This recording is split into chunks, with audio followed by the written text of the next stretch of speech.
Darren Lee, welcome to the show. Let's go, man. I'm excited for it. I want to firstly, man, double tap on one of your core philosophies. People don't buy the product. They buy the person. What does that mean to you? People buy the story, people don't buy the product.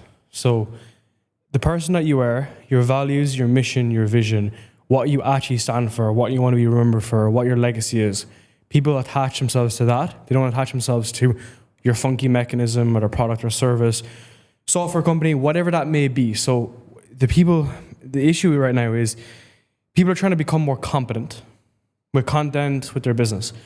They get online and they try to become super, super competent. Here's how I do X, here's how I do Y, here's your how-to guides, here's how to do ABC. But the thing is, competency only brings you up so far. The other, if you look at it like an index, on the y-axis you have competency, so how competent you are. On the x-axis, if you had warmth is how much people actually attach to you. That's likability, trust, relatability, who the person is. You cannot ever overstep your warmth, so you can't grow past it. So if you're someone who's just hugely not likable, you can't piece together your story, you're not relatable, what happens? Your business doesn't grow. And I'm saying this as someone who's over-indexed on competency for years. And the reason being is I'm a small guy, and the best of times I'm 5'6", insecure dude, I have a chip on my shoulder, I come from a really bad background, I always have something to prove to someone. So I try to become super competent as an entrepreneur. And I kept saying hey, here's how to do X, here's how to do Y. And it worked. So it worked up until a certain point, but it never got me above where I currently was, because I didn't have people that love the brand. And look, I'm not fucking Kylie Jenner, right? People don't I'm not a fan. I don't have fans. But what I am saying is, in the long run, when people want to really dedicate their time to someone, they have to really embody the story, and they have to fall in love with that person, who they are and what they stand for. Now, if you're young and you don't really know what you stand for yet, that's okay. But what are the things that you want to be remembered for? And two, what are the traits that you have that you can always replicate? So I'll give an example. I think part of our brand is the whole chewing glass approach. I've just, historically always worked really, really hard on things, really dedicated my time to things, even when I wasn't good at them. So, I'm a small guy. I ran track at a very high level. I played rugby at a pretty high level. I studied at a high level. I worked at tech companies. I always kind of pushed hard on things, even though I wasn't good at them. So I was able to go through what I call the chewing glass phase. That attracts people who are also not the highest IQ, not the best performers in their class, people who work hard, people who have a chip on their shoulder, people who have something to prove, which literally is our clients. So what I always like to say is, people know the idea of your business is a reflection of you, but your clients are also a reflection of you. So if you're someone who's just an incel that talks about funnels and shit all the time, no wonder your clients are just a bunch of weirdos. Whereas if you stand for something, you attract those people. So, part of my kind of ecosystem of what we do is health, wealth, relationships. I got married very young. I've been into fitness all my life. I'm a true believer in owning your own destiny and your own finances, which is exactly who I work with. People that are entrepreneurs, who value relationships, who probably live somewhat a nomadic life. And it's great. And that's actually one of the reasons why we do so much things in person, is because I love literally sitting with people and being oh yeah, we have these shared common interests. The business is the business, man. And what makes money in the business makes money in the business. And if I help people make money with their business, they're happy. But a lot of times people come to us to make money, but then stay with us for the actual attraction to the brand, and because we're kind of on this journey together. And yeah, it's an important point, and hopefully that answers your question. I love that, bro. I love that. So growing up, did you always want to be an entrepreneur, or did certain circumstances cause you to make a pivot? For me, so growing up, I really didn't have much, right? So for context, parents worked very average jobs, didn't make a lot of money, struggled with money a lot. Grew up around alcoholism, drug abuse, a lot of really dark shit, that to the point that I really almost hid. And even in the earlier years of when I started sharing things online, I really tried to hide from the reality of what I grew up around. And it was so bad and so extreme that all I knew is that I wanted to escape from that reality. One point of that was having money. I didn't have money as a kid. And as a result of not having money, you think of different ways to be resourceful. So as I like to always say is, you don't need more resources, you need to be more resourceful. So if I only had $100, I knew I could try to turn that $100 into $200. But it was the act of being resourceful, which is basically what entrepreneurship is. It's not the allocation of resources, it's how to use your scarce resources in the most efficient way. So when I was really young, I remember distinctly, I was around 5 years old, and my grandmother, her boyfriend, he gave me this, sounds terrible, but this empty 5-liter bottle of vodka, the Hussar, huge ones. And he literally handed it to me, he gave it to me, and he was like, do a bunch of shit around the house, like pick up the trash, wash the cars, and put pennies into it. And at the end of putting in the pennies, I'll exchange the pennies for notes and more. And I was fucking 5, bro. And I remember it took me like a year and a half, and this massive 5-liter jug, I would just put in pennies if I found them at the back of the couch or whatever, and then I would also do things in exchange. And it was the first time that anyone taught me the whole idea of input equals output equal outcome. And bear in mind, no one in my family have ever been entrepreneurs at all. And it was a whole logic of, wait, I could actually control my destiny here. And then obviously when I was younger, I was like obviously running events. I ran a lot of events when I was like 15, 16, 17. Got into kind of e-commerce very young, lost a ton of money, ran more events, went to build a startup, all this kind of stuff. A lot of it came from the desire to escape my current circumstances, which I think is great. I think it's a great idea. I think some of the issues I have when I look in at some people's circumstances is that there's not enough need to change. Life is great. I'm working a 9 to 5 and I'm making $3,000 a month. It's like, yes, you're not in a cave and about to die, but where's the drive, bro? Like, where is that thing that you want to get to? Like, what are you doing it for? And I think there was an underlying thing there. It was one, the escapism, and then two was more like, I believe everybody is capable of a lot more. So why settle? And I find that as I got a little bit older, I did the 9 to 5 shit. I was living in London, all that kind of stuff. I remember distinctly working at this shit bank in London, walking in the first day. And I remember looking down this office, and it was a grey office in Canary Wharf, just so dreary. And everyone hunkered down, bald, overweight, eating food at their desk, no one talking to each other. And I remember thinking to myself, this will never be me. I don't know what my life is going to be like, but it's just not going to be this. And I remember just the ideology that was there. One of the first conversations I had with my manager when I was living there, when I was working there, the individual said to me, we go out for Thirsty Thursdays on a Thursday. And I remember my response was, that's so strange because I have to train on Friday mornings. And she was like, you won't be training anymore. You're not going to be following that path. I said, no, that's not going to be happening. So I think a lot of it is, if you don't know what you want to do, it's kind of time to kind of start figuring out what it is, because if you don't, your life will pass you by. I just feel like I had to grow up very young, and I've kind of always stayed true to those values ever since.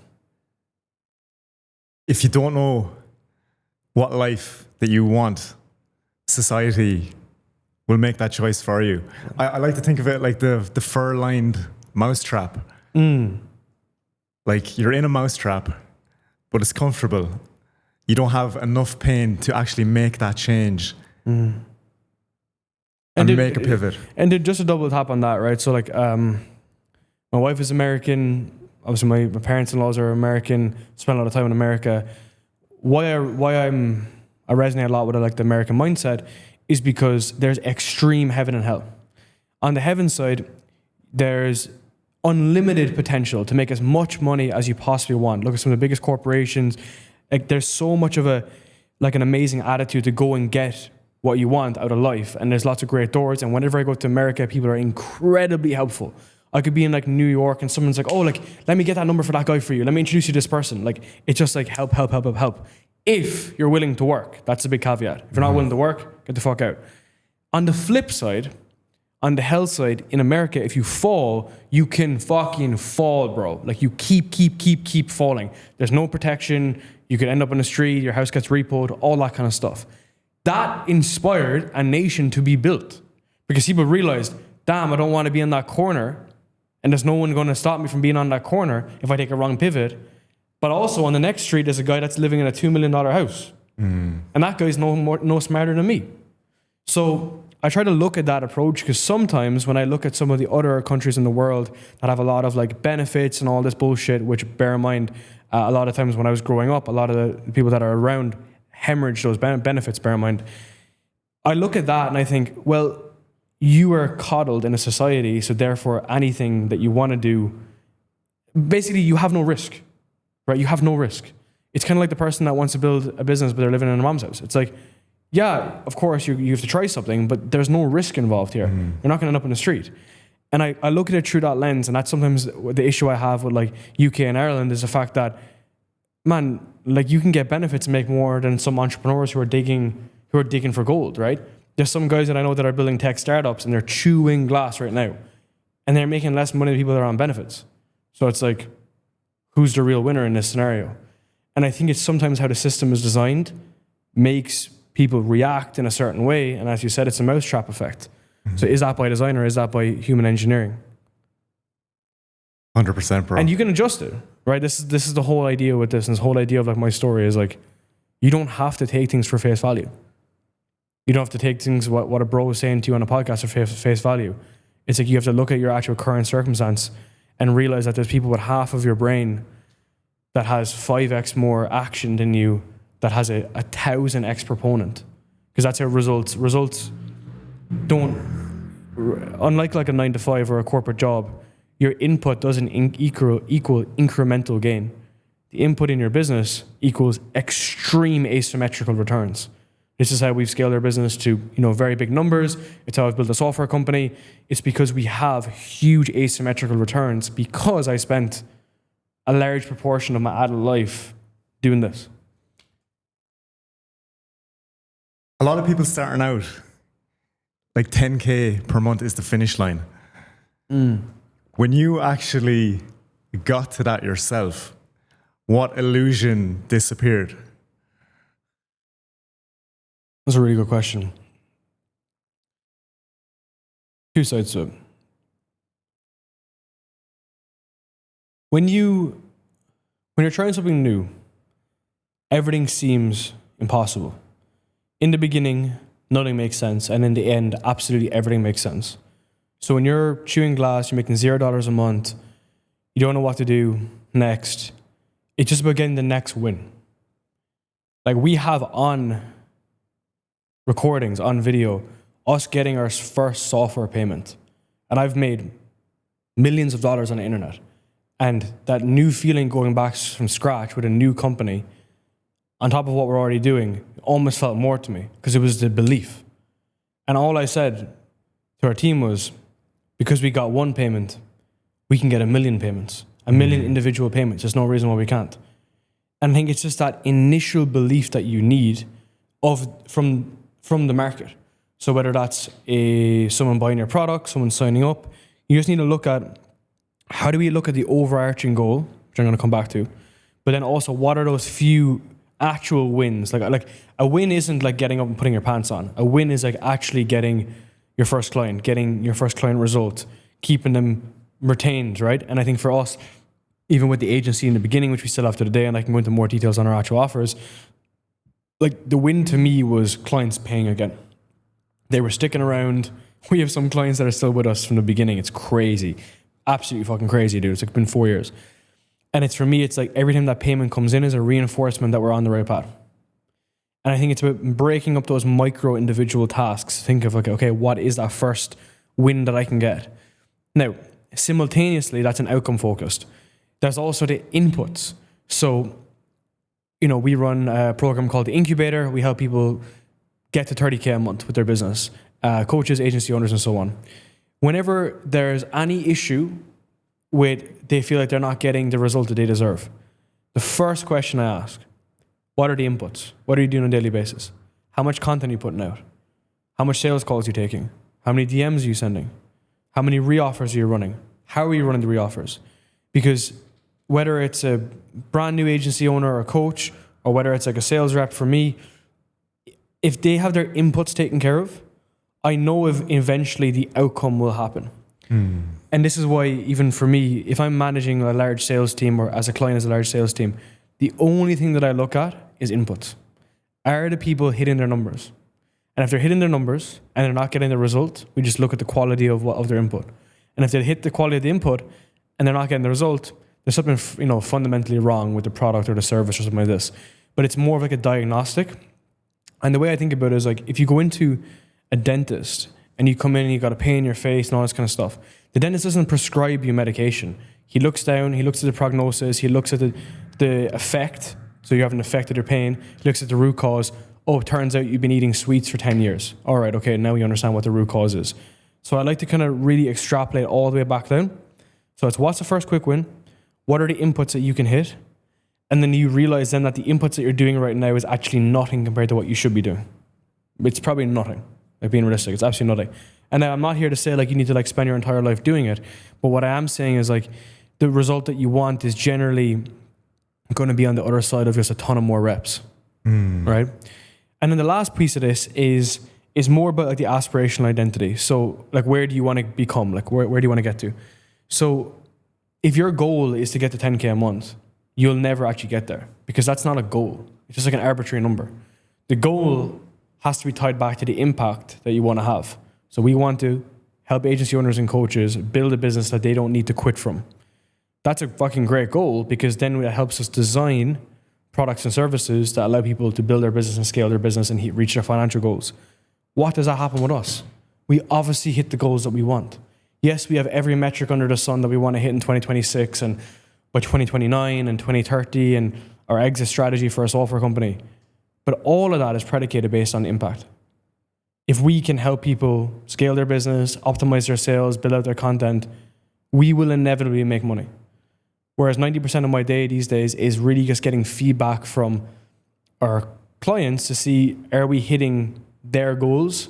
Because that will allow us to hit our goals. And I think that's more like meta thinking versus like, how do I just absolutely slave my way through and get to this arbitrary number that really doesn't even exist in the first place. Like, it's just like a fucking, it's basically a ceiling you've placed on yourself. It's not an opportunity. I believe so many coaches are just like, as you put it, selling vitamins. Yes, man. Yes. Instead of the painkillers. How do you get a better understanding of that painkiller for that specific avatar? Great question. And piece it together. So every coach in the beginning sells a vitamin offer. What that means is it's very basic, it's very surface level, and it just touches the top end of the surface, what people want. So if you're a fitness coach, you might help people, let's say, get abs.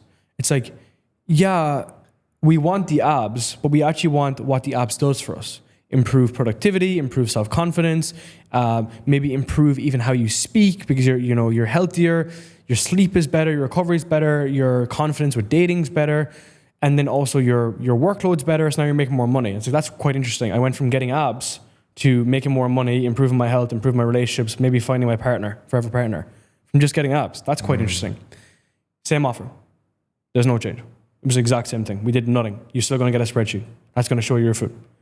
It's just that we attach a greater goal that allows us to attract a person who has bigger ambitions, that attracts people who are going to do the fucking work, man. Because if you try to sell a belly blitz six-pack shortcut, well, who do you attract? People that want six-pack hacks, right? Of course they didn't get the result, bro. Of course they didn't. Whereas if I'm attracting people who are high-achieving entrepreneurs and they want to really optimize their business, they want to get back health, they want to have their health in place, they want to show up for their kids, they're willing to do the fucking work and they're willing to pay for the work. And this is how you turn like $150 a month vitamin offer into a $5,000 a month offer. I was in that exact scenario. When we first started with the agency, all the way back to 2021, we worked with podcasters. And at the time, we worked with podcasters actually take a step back. We worked with podcasters to save them time with their podcast. And I remember getting an email from a guy in Singapore all caps, being like, no one wants this. People want to save time, to make more money, to get more engagement so that they can get more leads. And he really wrote in all caps, being like, you'll never ever make this successful. And I got a bit of an ego hit, and then I sat down. I literally sat on my apartment in Singapore with my wife, and I was going through the email, and I was like, fuck me, like this is actually correct. And then we adjusted the offer. So we kept the same offer, and we basically allowed you to buy back your time, increase your visibility, and increase your basically your awareness, your authority. Still a vitamin offer, but more of a little bit of like a painkiller, like a little bit more like, okay, we're getting there. It's a relationship offer because it's more network orientated, and then it's more a little bit of wealth, maybe. And then it was until we went all in on, okay, we're going to stand over this. We're going to create you content that's going to get you leads and not likes. It's going to grow your business. It's going to build your network, and we're going to buy back all your time, health, wealth, relationships. And it was just a very, very simple sales process, which allowed our agency, and to this day, to be over $60,000 a year, because you come in, you know what you're going to get, you know what we're focused on, and then the goal is very clear.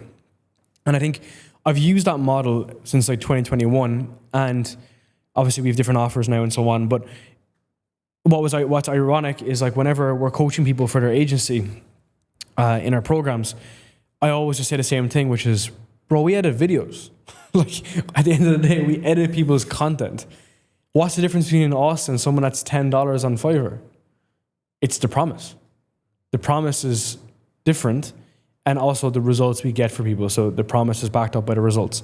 So it's like I can show people how to get leads from their content, like fucking that. And as a result, people don't even flinch when it comes to the investment. Like I've literally people that their entire marketing budget is paid into us. Their entire marketing budget, because they know that this is the thing that they need to do for their business that will get them leads. Because it's marketing, you know? Like your content's marketing. So that gives us a lot of confidence, and it gives clients a lot of confidence in us to get that goal for them, basically. There's so many creators like across the globe that are just posting content. They're going for the vanity metrics, the followers, the engagement. But when it comes to that conversion, they struggle massively. How does one make that switch from posting for the algorithm to actually getting leads? All of your content has to be tied back to your offer. If you're talking about things that are outside of your offer, that have no direct or indirect benefit to your offer, don't post it.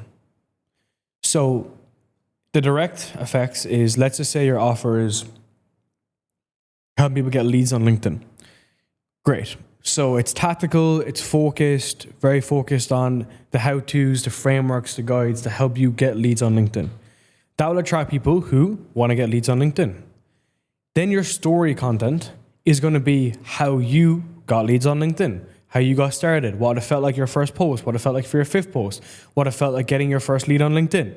You need to break down those autistic level details of actual storytelling that tailor back to your offer. Now, part of that could be bringing in some aspects of your life, like what you've done with the results of doing this, how you like have built your business and lifestyle around it. So they're the stories within the overarching theme. That will basically allow you to attract the right people and allow you to put all your time into marketing, not into content. Because content is only a mechanism, right? It's just like a vessel. That's just the option that you picked. But you have to make sure that that content is specifically solving the offer. And if you're not getting that dialed in, then it's 100% a content issue or an offer issue. But as I like to say is like, you can sell anything to anyone, right? Like there's no reason why your offer, as nuanced as it is, can't work. It's usually that the traffic you have is wrong. It's the wrong traffic. And to give you an analogy, it would kind of be like if I put a billboard or a poster on that wall over there. It's like, sure, I could do that, but I'm going to get the wrong eyeballs. It's on the wrong channel, and it doesn't bring me the right audience. It's like, that's not going to work. It's like, we know that intuitively that putting it on that wall is not going to work. So why would I put the wrong marketing material on a social channel that could get me everything that I needed? And I think it's really interesting because we doubled down, obviously, really aggressively on organic. And we did it to the fact that when someone knows how long we've been posting, they would think that we have millions of followers. But it's like, no, man, like that's not where the game's at. Like, you have to realize it that up until like last year, I had sub 10,000 followers on LinkedIn. And we were making 100K a month on LinkedIn alone. It's like, well, what happened there? It's one, the offer is exceptionally good. 2, we get really good results. 3, I know how to create content that generates leads, not likes. And 4, we're a sales company. Like that's the main focus. I won't name names, but like a lot of the big companies in the world, the way that they situate these like content-led businesses is the first principle thinking is you're a sales organization first, and then you do marketing for your sales organization. So I find that really interesting because, you know, then you don't need more people. Because you think about it this way, right? If you're putting out content now and you're getting like 20 likes, if those people aren't going down the funnel and eventually converting, then what good is it when you have 2,000 likes per post? It just doesn't make sense. The actual example of that is if you've run organic for a long time and you put paid on top of it, the paid doesn't work unless the organic works, right? So you can't just turn on paid. It's not going to cure a disease. So I look at it through that lens continuously. And then I think about, okay, is that content really solving it? The mental model is, does it solve a painful problem for a specific user that's easy to find online? And that should be a very simple framework that you can use right now and just implement right now. And then you see, okay, great. I have a painkiller offer. It's painful. I have the right traffic that's coming from the content. And then that's like the main piece. And then I know then that people are coming in. And then obviously the sales process is the final piece in here, the final like piece of the pie. But that's how I would combine those first 2 stages for sure.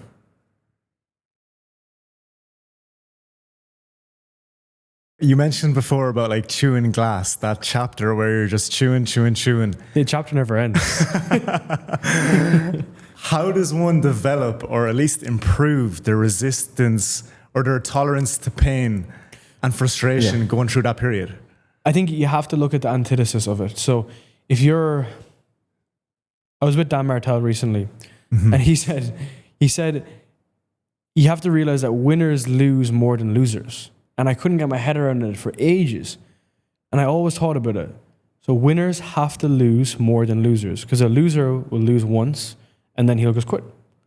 Whereas a winner has to constantly lose, then he wins, then he lose. So it's that knowing that on the other side of everything you want are a series of like break points. Now, I always look at like the opposite, right? Because like I've done the whole like, 9 to 5 shit and being broke and all that kind of stuff. Running a 7-figure business, multiple 7-figure business is fucking tough. It's stressful, got a lot of shit going on, a lot of things going wrong, but it's a lot better than being broke. And when I was broke, I didn't know how I was going to pay for money, pay for food. I would go in the supermarket, not be able to like buy shit, couldn't go anywhere, dude. I couldn't even bring my wife to like restaurants and stuff. That sucks. And it's a lot worse than running a business that makes a ton of money. Running a business is stressful, for sure. And a ton of stuff goes wrong. And a lot of it is like, we'll have someone leave and we need to hire someone and something's not working and that's not working and someone has this complaint. Sure. But that's also just like life. So it's almost a combination of like, choose your herd. You can have a guaranteed life of misery, which I've had for a very long time. And it's not getting better, bro. Especially if you're living in a developed country. If you're living in like Ireland or the UK and America, you think you get like fucking coupons? No. So that is guaranteed. The prices in Tesco are going to be the prices in Tesco, man. Your salary is not going to adjust. You're not going to make any more money. The prices are going to be the prices. And you got to figure out what you're going to do in that world.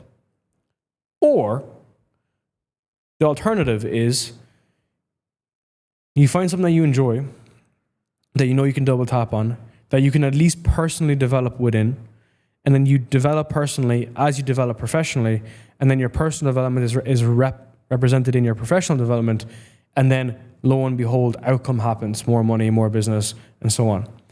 And it's like, okay, that is going to happen, and that's going to be an ongoing pursuit. Both paths are a lifetime. Both paths are difficult.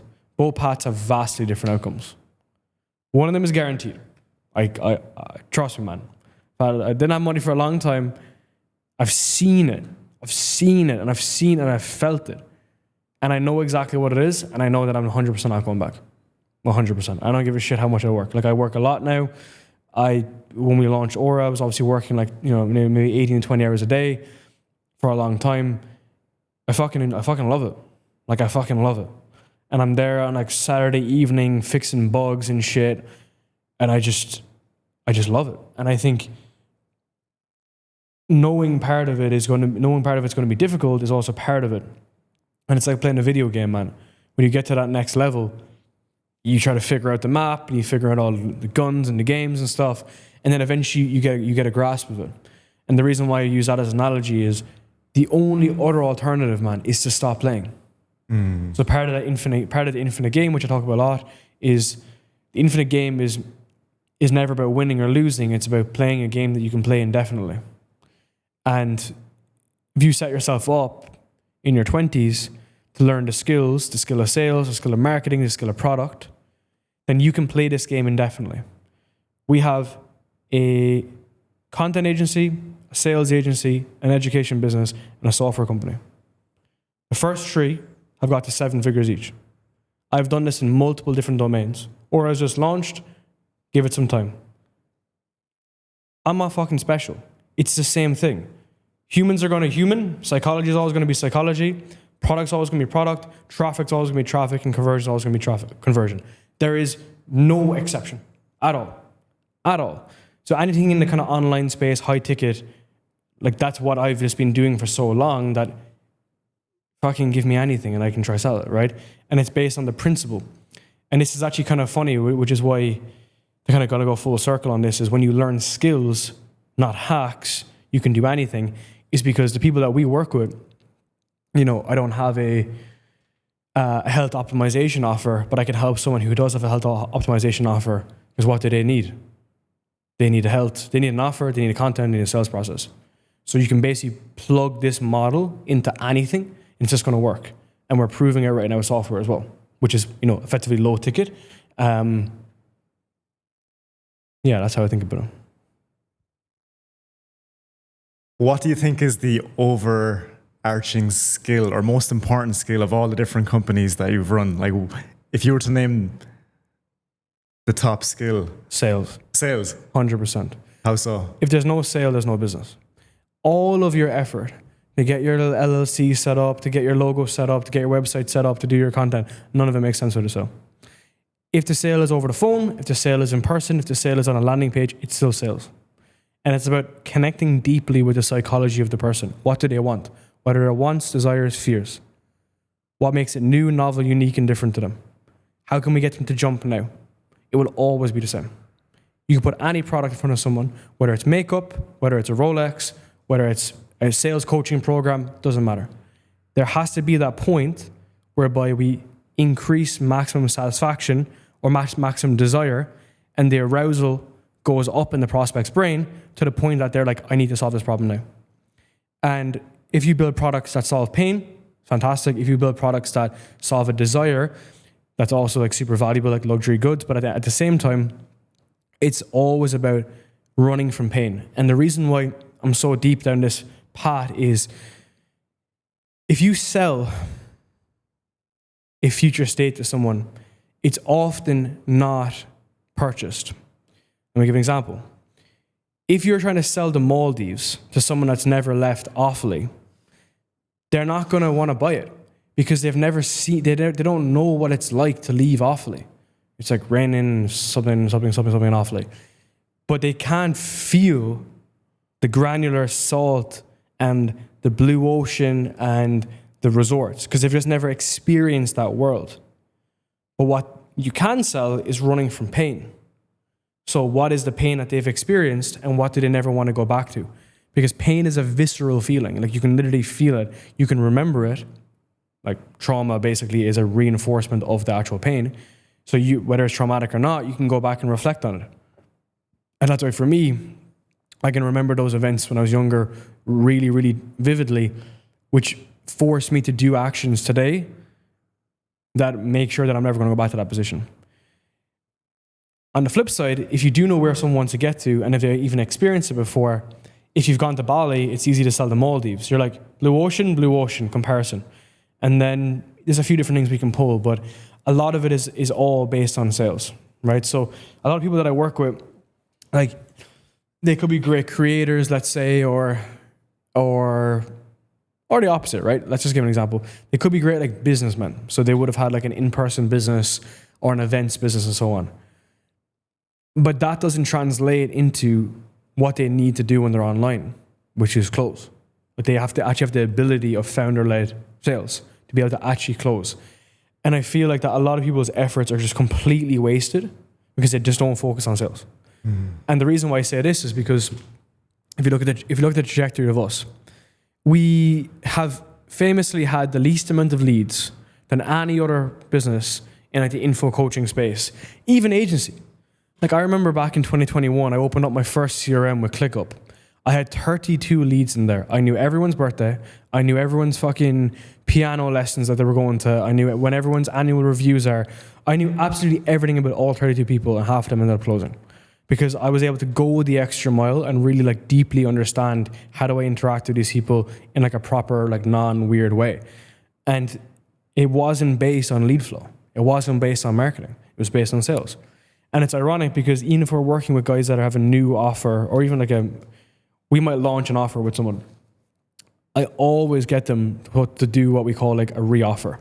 So we get them to run the offer to a group of people that may or may not have shown interest in the past. And if they don't have people in that zone of genius, they hit the people that are the closest in their marketing funnel, so whoever's engaged, liked, and so on. Because that's the only thing that matters. It doesn't matter about your title or your thumbnail or your hook. That stuff matters, but not now. What matters is the fucking sale. And I even ran a coaching call recently the other day, and we were talking about traffic. So like I was helping people like get more traffic going into next year. And then I just said, look, guys, no matter where you are in the journey, all of this doesn't make sense or doesn't matter unless you can actually get people to close at the end of the day. So that's why we coach sales. Like we literally focus on this because I've just found it over and over again. And I guess like the way that my brain has kind of developed with this is, you know, you lean into things that you enjoy. So I never enjoyed sales initially, but because I kind of had like a flair for it, I really double tap on it. But then I also realized that just because you don't like something doesn't mean you shouldn't do it. So for people that I work with that are like afraid of sales, it's mainly a fear of understanding. It's kind of like you spoke to your grandmother and you told her you were going to Bali. She'll be like, oh, don't do that. Because she doesn't understand. She's fearful. And that always plays out with sales. Always. Obviously, since then, we've built a software company around sales and really tried to like nail that down. Because I think that like sales is multifactorial. There's obviously like what you do, tactics, tools, frameworks, all that kind of shit. But then there's also how it's presented. Like how do you organize your thoughts? How do you organize your leads? How do you manage everything? How do you stay on top of things? And you can't have one without the other. Especially if you want to make like a lot of money. You know, you can't write down your leads on the back of your hand, bro. Which is what people used to do back in the day. Take me back to that first sales call. What was actually going through your mind? What type of emotions were in the mix? Oh, it's so funny, man. So, I was actually afraid of sales when I started. And I was not actually afraid of what would happen on the call. I was more afraid that people would join the call. So I used to actually be secretly happy that I get no-shows. So I'd be like, oh, like, yeah, he's not interested. He's going to come back to me in February. And then it's a self-fulfilling prophecy. And then as a result, I look at my revenue and I wasn't growing. And I remember distinctly like my first major sales call, because we were selling very high ticket service-based stuff, bear in mind. I went straight in at the top. I can tell you why I did that too for context, but we sold a very, very premium product. And dude, I remember I was on the phone with like CEOs of $100 million companies as my first couple of calls. Because we were just targeting American-based companies that were scaling extremely aggressively. And I was just like a random kid in my bedroom. And I was just telling you how to get leads with content. And it worked. It genuinely worked. And the reason why it worked is because the angle we had was very unique. Like, I would actually say a few things. When it came to content and podcast content back in the day, I was one of the first people, I would say, I was definitely the first person in this space that went all in on video. In 2020, 2021, we just went all in on video for podcasts. And then we would sell that. And then people were like, oh, but I thought it's like an audio thing. I heard this guy called Chris Williamson. He has this audio podcast. We were like, no, fuck that bullshit. Get rid of that. So we went all in on that. That was the first thing. New, unique, novel, different. The second thing was about 6 months later, and I had grown my podcast. You know, it's a large online business podcast. I remember just being like, this is bullshit. Like, all these views and downloads, it's just bullshit. Like it doesn't make sense. It's all vanity metrics. People used to pay for ads for podcasts, and then they were paying $50 a week, and then they were getting 10 times more views than me. And what does that mean? And then I remember just going, the like stuff is bullshit. Let's just get leads. And I remember when we had the agency, I remember I would meet like my creator friends back in the day, and they just couldn't believe the money we were making. Like, it was just like, they almost thought it was fake. And I was like, yeah, we're making like 30K a month, 40K a month, 50K a month. And they were like, how? Like, you know, your podcast isn't that big. And I'm like, we're not chasing views, we're chasing leads. And what did we do? We started to sell that. I was like, man, like, stop building a fucking podcast to try to be Chris Williamson. Like, one, you're not as good looking. And two, you work at Apple. Like, you're like a corporate guy. Like, why are you trying to be a creator? And that just really attracted the right people. And then lo and behold, about a year and two later, we were only working with like high-level entrepreneurs, like some very big guys in the space. And even when we worked with those guys, if views were up and down, like, I wouldn't even flinch. And even to this day, like, even in our agency, if we're launching like a new channel for someone, if the views are low, I'm like, I don't give a shit. Because all I care about is the sales process. All I care about is the sales process. Are they growing? Like, people like Imran, as a software development agency, he went from like 0 to like 50K in like 3 months, something absolutely ridiculous. We run all his content. I couldn't give a shit how many views he gets. All I care about is how does that contribute towards his business. And we still obviously want him to get views and stuff. But at the end of the day, what really matters is throughput. Leads, throughput, sales. And that's it. One thing I'll say on this is, the question you need to ask yourself is, are you growing a business or are you growing a charity? Because when you're coming to your content, a lot of people are charities. They're giving out all this free content as if, you know, they run a non-profit. It's like, this is a fucking business. Treat it as a business. You're not creating content, you're creating marketing material. Are you going to help people? For sure. Are your lead magnets and free trainings and free courses going to help people? Absolutely. I have a 3-hour free training on how to scale your online business on YouTube. We've had thousands of people go through it. Lots of these people have ended up making a ton of money on the internet. Not one of them has paid me 1 cent. I don't give a shit. That's my impact play. My programs are for people that want direct coaching on how to scale your online business, want to build out these small different areas. That's all that matters. So the free content needs to be better than everyone else's paid content. But after that, it's all paid. And that's true, because it's a business. And you got a P&L and a balance sheet. You know, I literally have a balance sheet, and I have to like go through it with my like fucking CFO. And that allows you to play a different game. And when you get rid of all the creator online business kind of like madness and noise, it's like, what do you want to be remembered for? It's having the biggest impact, which grows the biggest business. We touched a lot on origin story, mission. If we go now to vision, yeah, what do you want to be remembered for? That's a great question. I think vision and mission are just kind of largely aligned, right? So our mission is we want to help online business owners, coaches, agency owners build a business that they don't need to quit from. I want them to make a ton of money and allow that to contribute to their life, whether they're fitness guys, health guys, married guys, kids with kids. I want them to contribute into that business mission. For us, I want us to be really known as like the guys that can do it, right? Like, we really, really focus on the business side of things with people. We really double tap on that. And that's what we want to be remembered for, is having that insane level of detail. Like, a lot of our systems and processes, a lot of them are proprietary. We built them based on just chewing glass for many, many years. We want to have that huge impact as a result. And I think as I think about where our brand is growing, like, we're adding, anywhere between like 30 to 40,000 followers a quarter, which is good. It's not great, but it's good. We want to be remembered. We want to be on that kind of climb with people that want to follow that path, right? Like I'm not like super, super young, like I was. I'm not that young anymore, I'm 29. As we scale up and as we grow more into a tech company and as we really scale like the software and our education business, we just want to get amazing results for people. And if we can get those results, everything that I want to achieve personally, like my personal goals, will just come true, And I think a big thing for me as well is like developing talent. So like, I think one thing that, well, maybe I'm not known for, but one thing that I would say that we do quite well is we develop a lot of talent. As you've met Magno, like Magno joined us out of school. We have many guys that are 20, 21 years old that have been with us for 4 or 5 years. So that's part of the impact, and it's really important for me as well. Because like that is like that's my pursuit. It's my life pursuit. And even with our tech company now, we have a small team right now, but as we're growing it, I see it in the guys. Like we have sales reps and the guys are like young and I'm teaching them kind of some life lessons and shit as well. And they feel part of like something that's much bigger than a job, and that's not I worked a job and it sucked. These people don't work jobs. You know what I mean?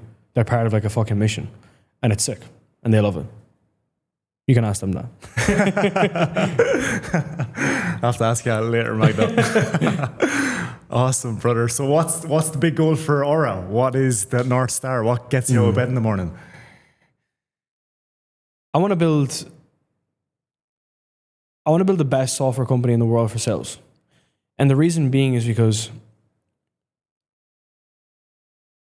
from making a ton of money, from building a ton of sales teams, there's a ton of shit you don't need to do. There's just a ton of stuff you just don't need to do in sales. And there's a ton of stuff you don't need to like measure and track and all this kind of stuff. And I feel like the reason why people are scared of sales is because they're misled. So the beautiful part about Aura is that it just keeps things insanely simple. And it's keeping it down to the essence of what you actually need to grow your business. You need to have an amazing scheduler that captures all your leads. You need to be able to track all your leads. You need to book all your calls, measure your analytics, track all your payments in one location. Done. Easy. One central location, not a big clunky CRM. We're not against CRMs, but we don't need to chase that market. We just want to have like proper sales intelligence. And then I think what really, really lights me up is because Aura is so well built, we have the best data ever for your company. So we know exactly who's booking calls, who's showing, who's not closing, who's booking double calls, who are tire kickers. And because of artificial intelligence, we can give all that analysis to you on a plate. So you don't even need to press a button. You don't even need to know sales. You'll get daily reporting that says, hey, all these leads are booking right now. They're all A grade leads or B grade leads or C grade leads. Hey, you may have a sales rep. Your sales reps are underperforming. They need more coaching. These are all the trends on the calls. Here's all the analysis from the calls. So because we spent, 2025 building a great platform, running analysis with AI off of it is actually super, super interesting. And it's also really fun because like whatever, I have certain capabilities of sales myself. But imagine if we knew every single one of your calls, where your mistakes are, where you can do better, where you can improve based on your product, based on your offer, based on your goals, based on your price point, based on your best clients. What could that do for your business? And imagine if that was $97 a month. It's just a no-brainer. You know what I mean? It's just like literally a no-brainer. So I think the wedge in the market, like we really have like a really good wedge in the market. And then I think, we're not going after, huge tech companies at a solar winds company. What we're going after are people, they're agency owners, they're coaches, they're running info products, and they really just want to, they want to grow their business, but they don't want to hate their life. And if you look at like a Salesforce, it's just like, you just don't need that shit. But what you do need is you need the core components and you need to do it really well. And I guess like what really kind of gets me like really excited about this is the fact that, a lot of sales is done manually. So whether it's tracking the leads, staying on top of the leads, managing the calls, reviewing your calls with like fucking note takers and stuff like this. So if you do a great job, you probably spend like 15 to 20 hours a week doing all the extra stuff, as in just admin to stay on top of tracking all your stuff. The problem that we solve is a problem that I had, which is I am the sales manager of my own company, and we were doing all this tracking for so long manually, and now it's all done for you. And it's all done for you with AI. And I think if you compare it to some of the bigger sales companies like a Salesforce, a HubSpot, and so on, they're great products, but they can't use AI as easily as a small company. It's a challenge if you're a big ship. Moving a ship is tough. Whereas if you're a nimble speedboat, you can just stay on top of what's happening. So I think there's a lot of beauty in coming in last in terms of development, but coming in first in terms of speed. So, we built arguably a 20-person development sales platform, like 20 developers in half a year, just because of how fast we can execute, is how good the team is. We've invested so much money into high-quality team members. And yeah, I think you go back to the chewing glass phase, is like, it's not pretty, it's not going to be easy, it's not going to happen anytime soon, but there's no doubt that we can outlast most people. We've just done it already. Still have the agency, right? How many guys in this space have started an agency and quit? We still have the agency, and it's 4 years later. We've had some awful days, some great days. We've had the education business. We have multiple offers in the education business. We're probably willing to just go a lot harder than most people, and it's not based on talent, not based on luck, not based on anything else, just absolute, just extreme desire. And I think that obsession attracts the people that you want to attract. Hell yeah, brother. The universe loves speed. 100%. Poverty loves indecision. Yeah, man. Epic, man, epic. So where can people find you out? Check you out online. Instagram. Try messaging on Instagram. If you want that full free course, just message me the word course, and you guys get a free 3-hour free training from me.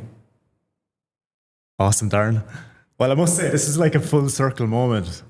The way like Tim Ferriss kind of influenced Stephen Bartlett to actually get into podcasting. I've been watching your podcast for the last few years, so hopefully I can inspire then more people.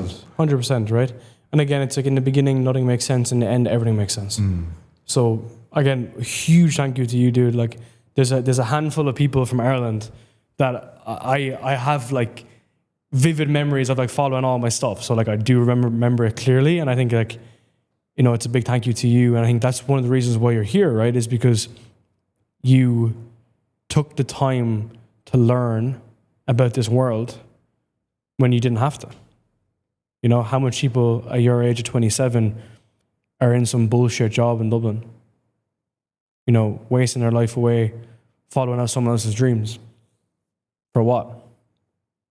And because of what? Like, respectfully, you and me are no smarter than them. I would say I'm a lot more retarded than them. Being genuinely, like, being fully honest, like, I would say I'm, like, very unintelligent, whatever that word is. But the difference is we just focus on the action, which is kind of what you're doing now. Epic, brother.